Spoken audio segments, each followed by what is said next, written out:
I learned that from you, like playing the long game in one of your coaching calls, I forgot. Before I joined your academy, I was very short-sighted. I just wanted to get a job and I thought that okay, getting a job would fix everything in my life. So yeah, it was like a two-step interview and one step with the screening with the recruiter. Okay. And would you say the curriculum that you learned in the academy, when you spoke about the curriculum to those two engineers, what did they think of that? They thought it was a solid roadmap. Like all the major services have been covered, and they were confident that I would be able to take on their big projects. Okay, that's really good then. So it shows that what you learn in the academy aligns with what a top five bank is looking for as well. Yeah. Hey guys, it's Suleiman. I hope you're doing well. In today's video, we've got a call with Tashfiq. Tashfiq was one of my students inside of my Cloud Engineer Academy. He's gone from a software developer to an AWS engineer at one of Canada's top 5 banks. It's a really good call, lots of advice being dropped on how you guys can take some action, some inspiration as well to change your careers from IT to cloud, or just learning cloud and AI in general, right? And now, if you're interested in also making a switch and learning more about how I can help you also break into cloud and build real world cloud skills, all you got to do is click the link in my description, check out the page, fill out the form, and we'll get back to you very, very soon. Anyway, that is all from me. Hope you enjoy it. Thank you very much for supporting the channel. I'll see you guys very, very soon with some more awesome testimonials from our successful students. Peace. Very good to see you after a long You too, time. you too. Looking fresh, looking fresh. Thank you, sir. You as well. How's your week been? Week's been very busy. So currently, I'm also doing online masters along with my full-time job. Mm. So 9 to 5, I'm working, and 5 to 9, I'm studying. So basically, I have no life at the moment. Yeah. Yeah. What's your master's in? AI and ML. Wow. Yes, sir. Because 1, 2 years down the line, I want to get into a AI specific role, like AI engineer or Gen AI developer. So Mm. in all the job postings, I saw that they require a master's degree, Mm. or at least that's recommended. So I thought that like, okay, let's play the long game. I like Let's it. let's take it slow. But yeah, in 2, 3 years down the line, I shouldn't have any regrets of not taking actions 2, 3 years behind. Yeah. It's the right mindset to have. Yes, and I learned that from you, like playing the long game in one of your coaching calls, I forgot. So Yeah. yeah, because Yeah. before I joined your academy, I was very short-sighted. I just wanted to get a job, and I thought that okay, getting a job would fix everything in my life. Mm. But I needed to look in the long term. So Yeah. I think the job will fix maybe your situation in the short term, but yes, actually you have to change the way you think, the way you behave, the way you act, the way you learn, right? For you to achieve something else, you actually have to transform what's inside you, right? So change comes from within, and I always think your outer world is a reflection of your inner world. So you obviously coming into the academy, listening, learning, and you got a big result. Now you're taking not just the technical stuff, but also like the mindset transformation you've had. Now you're thinking, okay, I want to go into AI, right? yeah. So it's possible. You're doing the right things and you're playing the long game. So I love it. I love hearing it. And yeah, so let's just get right into it, I think. So just tell me, how did it feel when you got the confirmation that you got your new role? It felt amazing and it felt like a big relief because I was trying for a long time, Soleil. I've been trying for like almost a year. So, just a background about me, I've been working in tech for almost 3 years. In the first 2 years, I was working in a software that wasn't really widely known. It's Mm. called IBM API Connect. Not really people know about it. So, I was very comfortable in the job, but I was like, okay, this is a very niche field. If I really want to expand, I'm not being able to do that. And I always had an interest in cloud technologies. I always wanted to work in a cloud related role. But what I was lacking was proper guidance and proper roadmap, like what to do. I did take a few certifications, but being from a tech background, when you take a certification in the exam, it's multiple choice. So Mm. you just pick the most correct answer, and more often than not, you're correct. But in the interviews, they don't really ask you questions like that. They don't Yeah, say, they "Hey." don't say, hey, what's this? And give you four options, you know? Yeah, yeah. So I always got stuck in the interviews. I was very disappointed, but I took it as a learning curve. Fortunately, I came across your videos on YouTube. There was a weekend where I was just binge watching all your videos. Yeah. And my roommate at that time thought I was crazy. Like, who is this guy? Why are you watching so many of his videos? Yeah, then I took a leap of faith. Long story short, besides the technical stuff too, you guys had a very good roadmap to follow. So I joined the academy to do the portfolio projects. Mm. But before even doing the portfolio projects, I think I was in week 10. I was doing the AWS CDK with TypeScript. I gained so much confidence. I'm like, okay, let me give it a shot. Let me take the interviews. I took the interviews. The questions they asked were mostly covered in the troubleshooting classes with Alex. Yeah, I don't know if Alex is still there. If you're Yeah. watching this, Alex, thank you. Big shout out to Alex Brooks. Big shout out to Alex Brooks. Yeah. Yeah. So yeah, I was able to handle the interview confidently.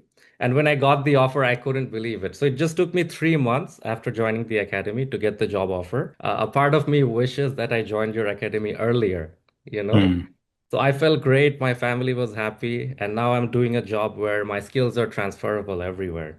So Alhamdulillah for that.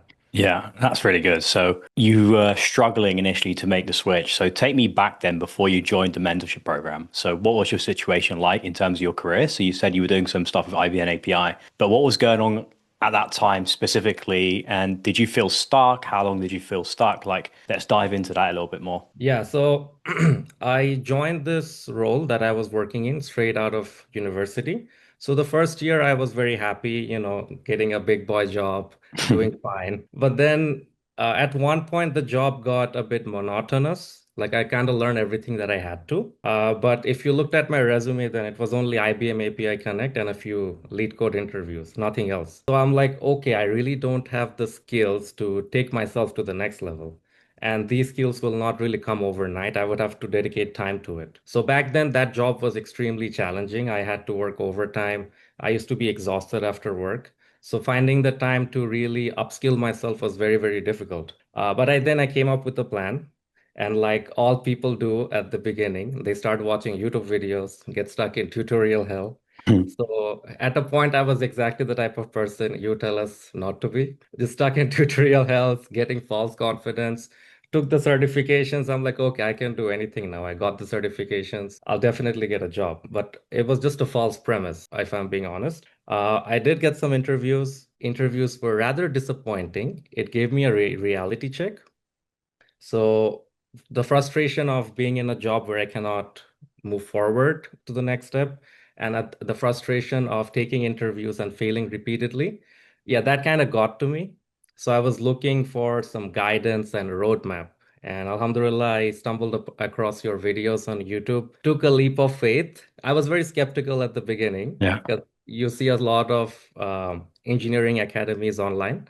But I believed in you. I believed in your message, got into your academy, and yeah, everything just followed the process and everything just fell into its place. Yeah, and that's what I love about what you did was you came in, you wanted the roadmap, but not only did you take the roadmap, but actually executed on it. A lot of people, even if you give them everything that they need and Yeah, everything that they're looking for, they still won't take the action, right? And then I always say this, the difference between people that come in and they get hired fast and the ones that don't is the ones that do get hired, they come in, they get the plan, they just take it step by step, they execute, they join the calls, they take on the feedback, right? And yeah, then what happens? They get the result, which is exactly what you did. And it's a common pattern. And I've seen this now for almost 2 years.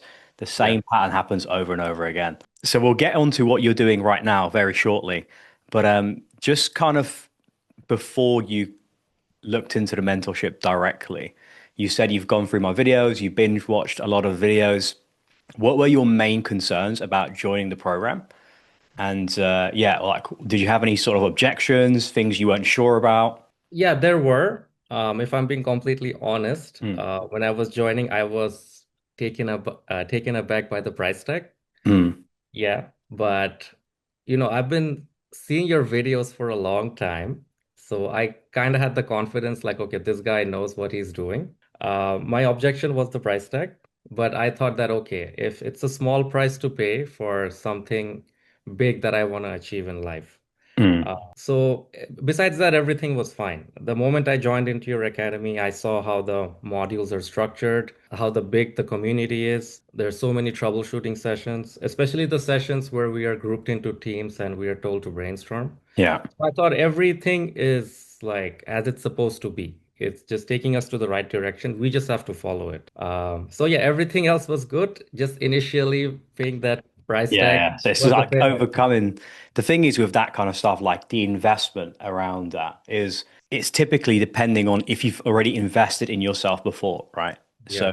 have you had any sort of mentorship before? Or did you invest in yourself before up until this point? Only on Udemy courses, Right. Soleil. Not any cloud engineering academy like Yeah. that. Okay. Okay. Okay. So what made you do it anyway then? So what made you overcome the hesitation and to join? What was like the turning point? Was it in your career? Was it things happening at work that made you realize that, okay, like I have to do this now? Yeah, reached a level of frustration at my current role that I couldn't do this anymore. I need a change. So I needed a change desperately, and I was willing to put in the work in order to overcome that change. So that's when my mind clicked. I'm like, okay, it has to be now. I Mhm. cannot keep on delaying a year. It has to be now. I'm gonna give it all my effort for the next 3, 4 months. And yeah, basically the frustration of the current job and not being able to make a change. Okay. And the job that you was in, was it just too repetitive for you and you felt like you had to do something completely new? Or was it you were just like exploring what other routes to take? So why did you pick cloud? Because obviously you could have gone to cybersecurity or more software engineering, front end, back end. So why did you go for cloud? Right, right. Yeah, my current job became extremely monotonous and repetitive. And it also came to a point where I was working a lot of overtime without really feeling happy about the work per se. And I also noticed that my job, the software I was using was very, very niche. So I'm like, okay, I've learned what I had to. I don't have any scope for growing from this job. It's also exhausting me as we speak. And in terms of cloud, why I chose it was I always had an interest from cloud to begin with. Like throughout my life, I was working with on-premises software. So when I learned about EC2, like something as simple as EC2 instance amazed me. After years of dealing with on-premises hardware and slow provisioning, launching a server in minutes just felt incredible. But what impressed me even more was AWS Lambda, like Hmm. writing a function that deploys and scales automatically without managing any servers was just mind-blowing. And yeah, I've always used the Amazon e-commerce. So when I heard about Amazon, they have a cloud provider which earns them almost the same money as their e-commerce. I was like, wow, I have to look into this. So yeah, that's why I picked cloud. Okay, amazing. I love it. And then when you joined, what was that experience like? Like, what did you learn? And what specific gaps did it kind of fill for you? Because I remember you saying that on one of the calls that you were interviewing for a role and they said, "Hey, like you're not experienced enough to do this." And then I guess you joined the academy, came back, and then you went like full circle, which we'll get into. But yeah, talk me through the transformation that you had from joining, the feeling in the academy, the coaching calls and the gaps that it kind of filled for you. Yeah, so most value I got were from the coaching calls. My knowledge was mostly theoretical, like just learning, following the YouTube tutorials.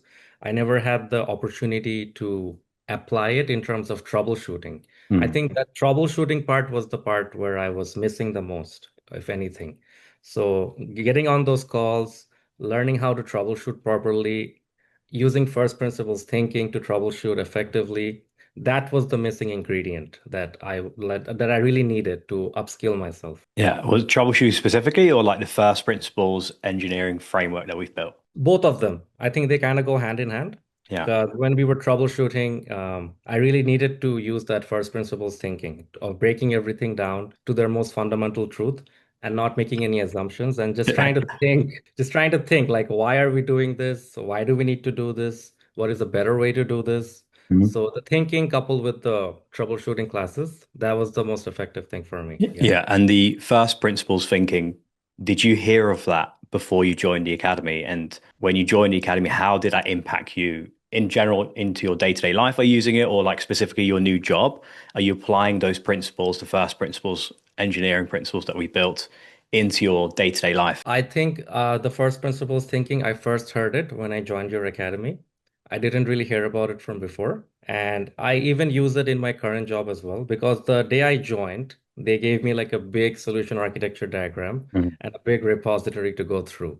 And I was extremely overwhelmed when I saw everything. I'm like, okay, how do I even connect the dots? So I took like 2, 3 weeks just to understand everything, apply the concept of first principles thinking. I'm like, okay, this SA solution architecture exists, but why does it exist? Let me just break it down into bite-sized components. What is this SQSQ doing? What is this SNSQ doing? Why do we need this DynamoDB? So once I broke it down and kind of moved from that fundamental truth to more bigger things, Mm. it made more and more sense. But if I didn't know the first principle thinking, I'm like, okay, I have this big thing to go through right now. Like, what do I even do? Like, I would just be confused. I wouldn't even know where to start.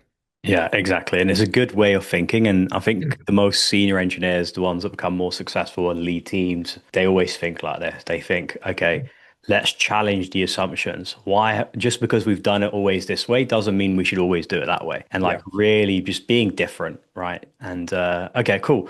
So how did what you learn help you actually get the job? So from any specific examples, any projects that you build, any modules, any interviews that we had, like what really helped you get that role? Okay, yeah. So the good thing about the academy was I planned on doing the portfolio projects, but as soon as I reached week 10, I just already had a lot of knowledge to begin with.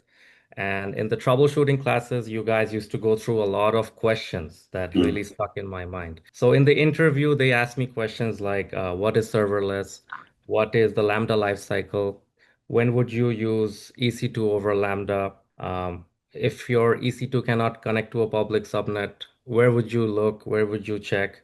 So all these scenario type questions, these are the questions I was asked, and I was able to answer all of those confidently. And because I was able to answer those confidently, it's because of your all the classes. And I think I did week 1 to 4 where you took like a small interview of mine. Mm. So that really helped me calm my nerves to in order to how to tackle the interviews. I took your feedback and everything. My plan was to take the interviews with you for from week 4 to 8 and 8 to 12, but we never got the chance. Yeah, you already got hired in between, so Yeah. I was like, you still. I remember you got the role, and then you messaged me saying, "Hey, can we still do the interview?" And I was thinking, Yeah. bro, you just got a new job. Get out Yeah. of here. No, Yeah. it's really good. That shows you how locked in you truly were. Like, okay, even though you got the new role, you're still looking to improve, and that's really the right mindset to have, which is going to help you as you progress as well. So really, really good stuff. Walk me through how you landed the role then, from applying to kind of getting the offer, the interview process. What kind of helped you stand out? Right. So I currently work in a bank called Bank of Montreal in Canada. It's one of the biggest, top 5 biggest banks in Canada as we speak. So we have a portal where we can apply as an internal candidate. So I saw the job postings, and there was a posting for software developer in AWS. And that is right about the time where I finished week 10. So I'm like, okay, I have a significant amount of knowledge. I did a lot of hands-on work by following your modules. I attended those troubleshooting sessions. So I'm like, okay, let me give it a shot and just see where it goes. There's nothing to lose. So I applied internally. After applying within 2 days, a recruiter reached out to me. Usually it takes like weeks, but it took 2 days. The stars were aligning perfectly, I guess. Yeah. So yeah, the recruiter reached out to me. We had an initial screening about my background and everything. Then I had a interview with two of their developers. Yeah, they asked me about my background. They asked me a few AWS specific questions. I told them what I've been learning the past 6 months. Um, that went good. And in the third stage, I had an interview with the senior technology officer or the hiring manager. That was mostly behavioral questions and everything, my experience at the bank, things of that nature. So yeah, it was like a two-step interview and one step with the screening with the recruiter. Okay. And would you say the curriculum that you learned in the academy, like when you spoke about the curriculum to those two engineers, what did they think of that? They thought it was a solid roadmap. Like all the major services have been covered, Mhm. and they were confident that I would be able to take on their big projects. Okay, that's really good then. So it shows that what you learn in the academy aligns with what a top five bank is looking for as well. So what about today then? Where are you now? What does your job look like? How much are you making now?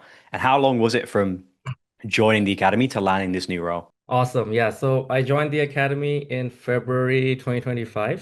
2025, yeah. And then I got this new job in July 2025. So it just took 3 months for me to land this new job. And in terms of my salary, I was making in my mid 80s. I'm based in Canada, and right now I'm making six figures. Yeah, alhamdulillah for that. So in terms of my actual job, I work with the Interact e-transfer team. So it's a service based in Canada where people can send money to another person through the banking application using their email address and password. In the United States, the equivalent of this would be the Zelle payment system. So we deal with all the APIs relating to Interact. Let's say if someone is trying to send money, someone is trying to get a status of their transaction, if someone is trying to request for money from someone. So all the APIs relating to that, like send payment, get payment, request for payment status, and there, if you want to cancel your transaction, there's also something called a cancellation API. If you want to see the list of options you have for sending money, let's say if it could be Interac e-transfer or wire transfer, we use this API called get payment options. So all these APIs are the business logic and the infrastructure logic is written using CDK and TypeScript. Okay, so Yeah, what you learn in week 10, all right, week the 10. Academy CDK with TypeScript infrastructure, you've gone into your new role and you were able to, I guess, read the infrastructure code there, understood how it was set up, and you hit the ground running basically, right?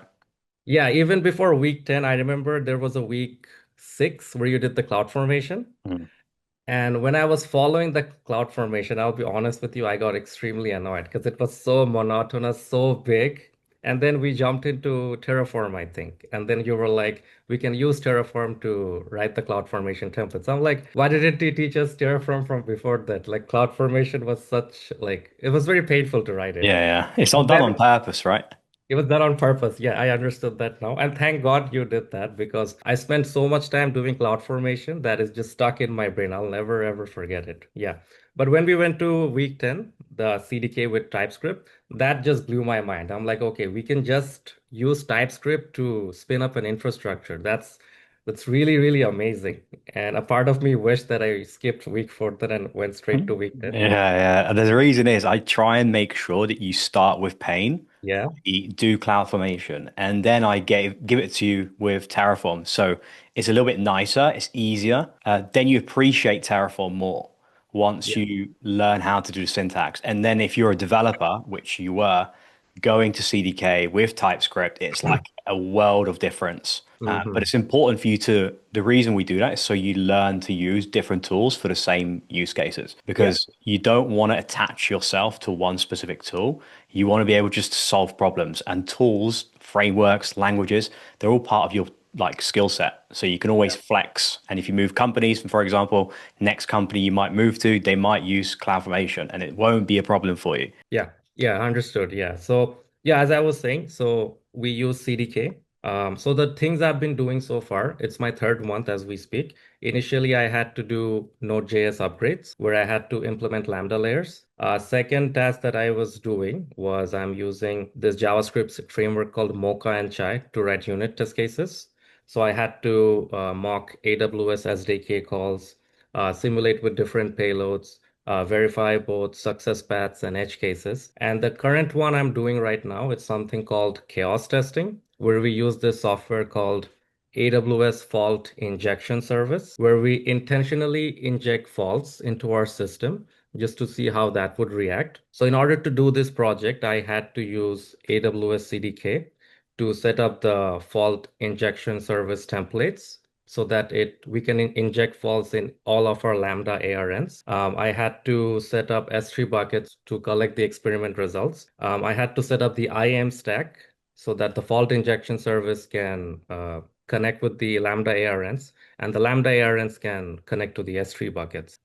So that is when I was doing those, when I was making that infrastructure using CDK, my mind went back to week 10 when I was initially learning it.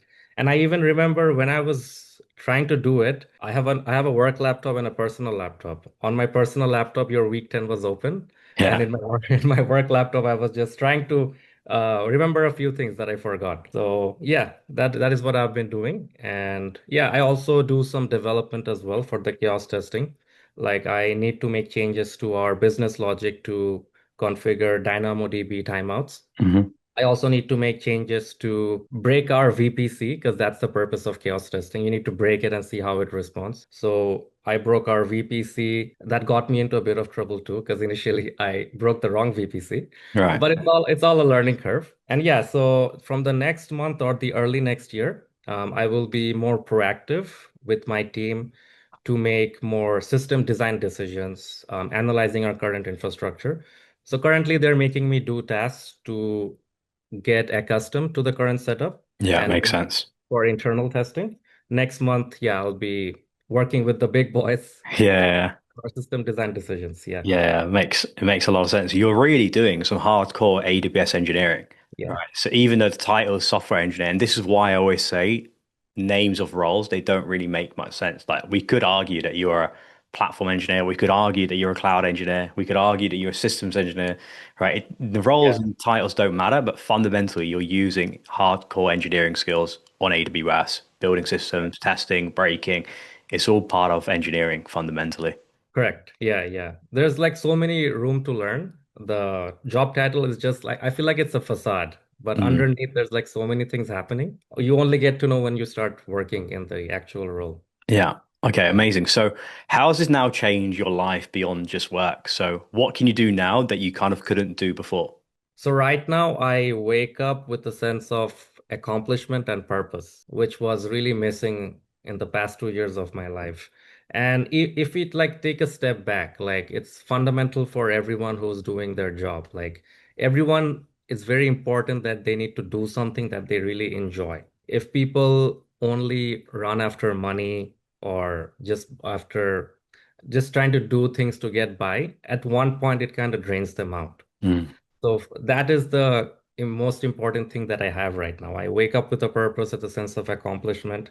I actually enjoy the things I do right now. Like even when I get stuck somewhere, I'm troubleshooting. It's not like I'm troubleshooting out of pain.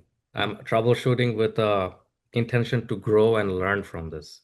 And whenever I look into other job postings now, not saying that I'm going to change my job immediately, I see that all the skills that they ask for are the skills that I'm working with currently. And Mm. that makes me feel really, really good. Yeah. So, tell me, what skills are you looking at on the job listings that you're working with right now? So in my current company, I noticed that they are introducing a lot of AI and machine learning specific roles. There's a few I saw, AI engineer, generative AI developer. That sounds really cool. And I was actually looking into that. Mm. So whenever I went through those job postings, I noticed that for AI and ML, it's really recommended that you have a master's degree. So I thought that, okay, I cannot get a master's degree overnight. And I really love my job. I don't want to quit and start a master's program. So I thought, okay, let's do the best of both worlds. I'm doing a 9 to 5 job, and after my 9 to 5, I'm doing an online master's at Georgia Institute of Technology. It's one of the top 10 schools for computer science masters in the United States. So yeah, I started from August, and I also started this new job from August. So currently I have no life, Yeah. but my goal is that after 2 years or 2.5 years, whatever it takes, I'll be done with this master's program. I'll have a solid foundation in AWS and cloud engineering and move to AWS specific AI AI. role and machine learning roles. Yeah. Yeah. So That's that's the main goal. exactly where you should be. It's exactly where I'm focused in as well. So, building AI platforms, agentic AI, because we're going through a phase where companies were cloud native and now they need to be AI native, and no one really knows how to do that yet. So, Yeah. um, yeah, that's where everything is. And as you've probably seen, AWS are launching a new Gen AI professional cert too. So, Oh, really? yeah, Okay. yeah. So that's coming out in a couple of days. So there's a lot Oh, going on in the AI space, and I like that you've invested in the long-term thinking, but yeah. starting today, basically, and working towards that, which is what I was going to ask you, like, where do you see your career kind of going from here? But you're saying AI on AWS, which is great. Now, I would challenge you to try and Hmm. reduce that gap from 2 to 3 years to 12 months. So why can you not be in that kind of role this time next year? I see. I see. Yeah. So So yeah. So because with you, yeah, with part-time masters, I can only take one course at a time. mm, That's the issue. But I don't know if you're recording this, but I had a question for you regarding this topic. Like, is it easy to break into AI and ML roles without a master's degree, Soleil? yeah, to be honest, I think AI and ML masters, it's like having a computer science degree. Like you can't really skip the foundations and fundamentals because there's so many things that you need to know. The different types of machine learning, right? The way that we train data, clean data, that machine learning pipeline, ML ops, like all of these fundamental stuff that you need to learn Yeah. first. And then you basically take those foundations and then you apply it into cloud, right? How does AWS now do AI and ML? Right? And it's the same way that we teach in the academy. We're like, okay, we need to teach you virtualization, networking, databases, right? Operating systems. This is your foundation you have to learn first. And then in week 4, you actually go and apply it to AWS. Yeah. It's the same principle what you're doing now. Like you got to learn the fundamentals first and then apply it to the cloud directly. Now, I wouldn't say that you have to do that for 2 to 3 years. Like, why can you not, as you are learning your AI and ML degree, also simultaneously be applying those new tools and frameworks to AWS and then apply for roles as time goes on? So like you can do both, I think. Like if you go and apply for a role, say, hey, I'm actually currently doing an AI and ML master's and I've got some AI experience on AWS. I've got these certs, I've got these projects, and you're already familiar with AI with AWS engineering, like you're going to be in a good position. So I would Okay. say I would challenge you not 3 years to be an AI engineer. Why don't you be an AI engineer in 12 months? 12 months. Yeah. Okay. In your academy, all the portfolio projects, is there any portfolio project where we use AI tools, Soleil? No, there isn't, because it's way too advanced for people to go and do AI. But we are working on a AI cloud engineer program. I'm not decided if I want to call it AI cloud engineer or AI engineer on AWS, or is it going to be called AI infrastructure engineer? But it doesn't really matter. But there is an AWS AI engineering program coming out in Yeah. Q1 next year. So Yeah. stay tuned. May But I get a okay. free entry at your engineering academy? Yeah, so really, really cool. Okay, so what advice would you give someone who's in the position that you were in before joining? So they had the similar kind of concerns. They weren't really sure where they want to do. They were in a job similar to you, maybe, or maybe they're in cybersecurity and they might have to move to cloud. Like similar people, career professionals, IT professionals, like in similar positions, what would you say to them? Or what advice would you give them before joining? Firstly, the most critical advice is to believe in yourself. Nothing in life kind of comes easy. You have to put in the effort every single day.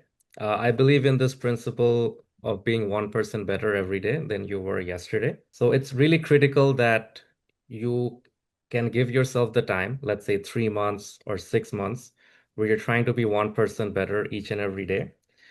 Not only that, you need to have a clear roadmap and guidance as to really what you want to do. Otherwise, if you just start somewhere, but you don't really know where you're going, you'll end up in the same place. So my advice is to really have a good roadmap that you can follow and where you can get tangible results. So for me, that roadmap was following your Cloud Engineering Academy curriculum. Um, and just believing in the process, removing all the self-doubts you have. Um, and yeah, always be curious about what everything is going in the world. Like tech, every day something new is coming. It's really important that we keep track of everything and try to upskill ourselves. So yeah, that my advice would be to be in the know, have a clear roadmap, believe in yourself, and try to be 1% better every day. And if you're always in doubt, just talk to Suleiman. Come straight to solid. Yeah, yeah. Okay, so great. What was the now throughout this process, like what was the biggest thing that you learned about yourself? Biggest thing I learned about myself that I'm capable of doing a lot more than I think I know. I think all my problems or all my obstacles were mostly in my head. It wasn't really anywhere else. I was the one who was kind of short stopping myself. So when I broke out from that chain of thinking, I could really expand more and reach goals that I thought that were never possible. Mm. So just tell yourself that, hey, do not be your own enemy, be your best friend. And that will take you a long way in everything in life. Yeah, I can imagine loads of people listen to this. They might be working in tech, experienced professionals. They're probably going through similar things to what you've kind of gone through, like finding their role really boring or not really challenging them and then not sure what to kind of do. So, what Yeah. would you say to those people? Basically, where you were this time last year. Yeah, like use this self-doubt or lack of self-confidence as a tool to grow yourself, not a tool to stay in the same place. There's so many resources out there. We are very privileged to be in an era where everything is in our fingertips. It's really upon us on how we plan to use it. um, we shouldn't like no one should be in a place where 5 years down the line they look back and they're like, okay, I could have done more. I wish I wasn't that passive. You're only gonna be regretful to yourself. So don't be in that position. Start taking proactive steps. Use the information that's available. And yeah, if you follow the process, definitely things will work out for you. If you do like a 1% decrease in a year, you'll be over here.